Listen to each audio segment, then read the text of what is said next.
Assalamualaikum warahmatullahi wabarakatuh. Annyeonghaseyo, jumpa lagi bersama saya Irfan Dedi. Kali ini kita akan bahas soal-soal latihan penalaran matematika untuk persiapan tes SNBT tahun 2023. Yuk sama-sama kita bahas soalnya. Oke, kita perhatikan soal berikut ini. Ini adalah soal tentang pajak penghasilan, kemudian penghasilan tidak kena pajak. Nah, ini ada syarat kalau karyawan yang memiliki status belum menikah dan tidak memiliki tanggungan itu pajaknya adalah 54 juta ya per tahun ya untuk PTKP-nya. Nah, ini adalah perhitungan tarif PPh berdasarkan pasal 21 sesuai Undang-Undang PPh ya kalau kamu perhatikan. Nah, kemudian di sini kita bisa lihat ada contohnya. Kalau penghasilan Andi dikurangi PTKP ada 300 juta per tahun, maka dikenakan tarif pajak lapis ketiga yaitu 25% ya, karena ada di sini 300 juta. Kemudian pada lapis pertama 60 juta, kalau 60 juta berarti ada di sini 5%, nah, kemudian 15% kalau misalnya 190 juta yaitu di sini. Nah, sekarang soalnya adalah Nisa adalah seorang karyawan tetap di perusahaan dengan status belum menikah dan tidak memiliki tanggungan. Penghasilan neto atau bersihnya adalah 42.500.000 per bulan. Persentase tarif PPh progresif yang dikenakan kepada Nisa adalah sampai berapa persen. Nah, kalau kita perhatikan, misalkan penghasilan dari Nisa itu kan 42.500 per bulan ya. Berarti penghasilannya dalam setahun itu kita kalikan 12, 42.500.000. Ini kita kalikan dengan 12. Nah, ini penghasilan Nisa adalah 510 juta ya. Oke. Nah, ini penghasilan Nisa dalam setahun. Berarti PTKP-nya untuk Nisa, ya PTKP untuk Nisa itu adalah 54 juta ya. Nah, oke, berarti sekarang kita cari penghasilan Nisa yang kena pajak. Itu delta P itu ini sama dengan penghasilan setahun dikurang 54 juta. Ya. Berarti kalau kita lanjutkan ini jadi 510 juta ya dikurang 54 juta. Ya. Berarti ini kita dapatkan nilainya 456 juta. Nah, berarti kalau kamu perhatikan 456 juta itu ada di baris ini ya. Berarti pajaknya adalah 25%. Berarti tarif PPh untuk Nisa ya, PPh Nisa itu sama dengan 25%. Berarti jawabannya adalah yang C.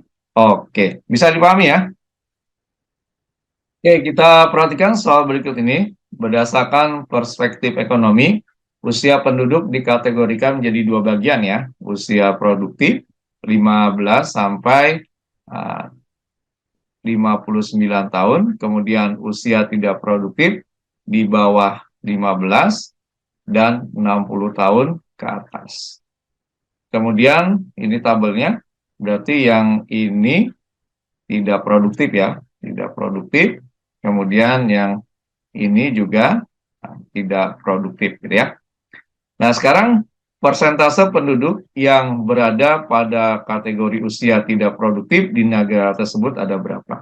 Oke, kita cari dulu ini jumlahnya sih, totalnya ya. Kita cari N-nya itu berapa totalnya. Ini kalau kita jumlahkan nilainya adalah 265. Sekarang yang tidak produktif, berarti kita cari TP-nya. Nah, TP-nya ini itu sama dengan 65 ditambah 24 ya. Berarti sama dengan 89.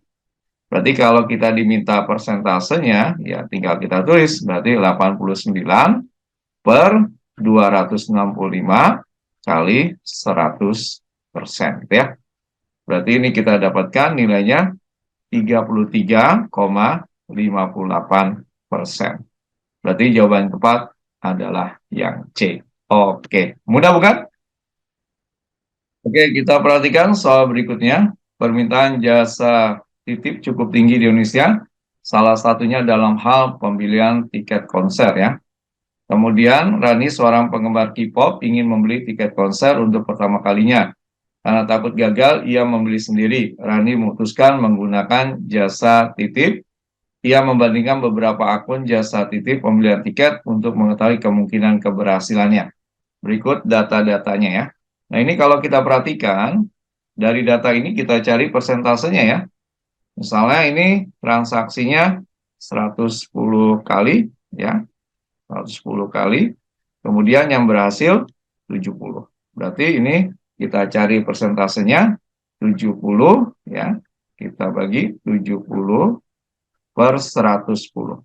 Gitu, ya. Ini kita dapatkan 63,6%. Ya. Begitu juga yang ini. Kita cari, ya. 40 dibagi 56. Berarti kalau kita langsung tuliskan persennya, ini adalah 71,4%. Kemudian yang C, 75 kita bagi dengan 97. Ini adalah 78,9%. 9%. Kemudian yang ini 29 dibagi 30 itu adalah 96,6%. Kemudian 83 dibagi 95 itu sekitar 87,4%. Kemudian ini 54 dibagi 65 itu adalah 83,1%. Kemudian 36 dibagi 40 itu adalah 90%. Nah, terakhir 56 dibagi 88 itu adalah 63,6%, ya. Nah, sebenarnya kamu bisa memperkirakan, ya, seperti misalnya yang ini, ya. Ini kan jaraknya cuma satu, ya, gagalnya, ya, ini satu gagal, pasti ini paling besar dari semuanya, ya. Kemudian ini jaraknya kalau kamu perhatikan, ini 4 yang gagal, pasti ini yang kedua. Jadi ini pasti yang pertama, ini yang kedua. Nah, sekarang kita perhatikan, pertanyaannya adalah, dari data tersebut pernyataan yang benar. Ini jawabannya bisa lebih dari satu, ya. Oke, kita cek pernyataannya A. Persentase keberhasilan akun A lebih besar daripada akun B. Kalau kamu perhatikan, ini akun A itu lebih kecil, ya. Berarti ini salah. Oke.